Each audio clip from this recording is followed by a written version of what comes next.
un employeur.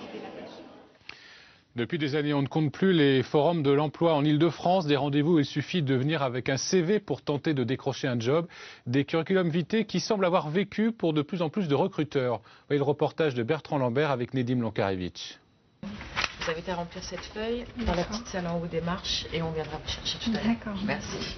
Ce matin-là, ils sont une petite dizaine à avoir été convoqués au siège de cette agence spécialisée dans l'accueil en entreprise. Ici, on recrute des hôtesses, des standardistes, des téléconseillers. Et ce ne sont pas les candidats qui manquent. Mais inutile pour eux de venir avec leur CV si la sélection finale se fait selon le principe du job dating.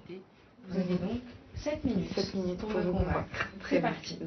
Je pense qu'à travers mes expériences et... Là, on a décidé de choisir le processus de job dating parce que c'est rapide, c'est efficace et c'est moderne. Ça répond à des exigences des candidats et aussi du recruteur puisqu'on a besoin, pendant cette période de rentrée, au mois de septembre, de beaucoup de candidats puisqu'on a beaucoup d'offres d'emploi. Dès qu'on a quelque chose à vous proposer, on vous recontacte par téléphone. D'accord. Je trouve ça pas mal. Après, c'est vrai qu'il y a un côté 7 minutes pour convaincre. Donc on doit y aller à fond. Il n'y a pas vraiment d'échange avec la personne qui vous recrute. C'est-à-dire que vous développez votre discours, vous développez ce que vous avez préparé, vos arguments. Et après, là où il y a un petit bémol, c'est qu'on n'a pas de retour de la personne. Faire fi des diplômes pour privilégier les compétences des candidats, c'est l'idée de Stéphanie Delestre pour fluidifier le marché de l'emploi.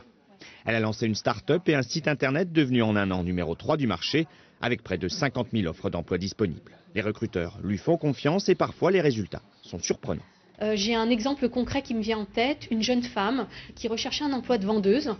Eh bien en fait, elle n'avait jamais pensé qu'elle pouvait être assistante dentaire. Or, nous lui avons proposé cet emploi-là parce qu'elle avait toutes les compétences qu'elle avait acquises en étant vendeuse dans plusieurs magasins et elle a été recrutée. Recruter en 7 minutes ou sans CV, ces nouvelles méthodes atypiques fonctionnent aussi parce que le taux de chômage est très élevé. Retour chez Phone Régie, là où l'on pratique le job dating et où les candidats sont manifestement surdiplômés pour des postes d'hôtesse. Je suis titulaire d'un master 2 en médiation culturelle et communication, et étant donné que le marché est assez délicat et difficile en ce moment, je me tourne vers des agences de recrutement comme Phone Régie pour avoir une chance d'avoir un pied dans l'entreprise, d'avoir des contacts. Moi j'ai un bac plus 5, donc forcément mes prétentions de salaire pourraient être beaucoup plus élevées. Aujourd'hui je me satisferais d'un SMIC pour commencer. Parfait. Donc votre job dating est terminé. Ce qui est important, je crois, pour une entreprise qui recrute, c'est de trouver une personne qui ait des savoir-faire, des savoir-être et qui soit capable d'évoluer dans le temps. Alors, au milieu de tout ça, vous pouvez retrouver du diplôme, de la personnalité, de l'expérience et surtout de la capacité d'adaptation.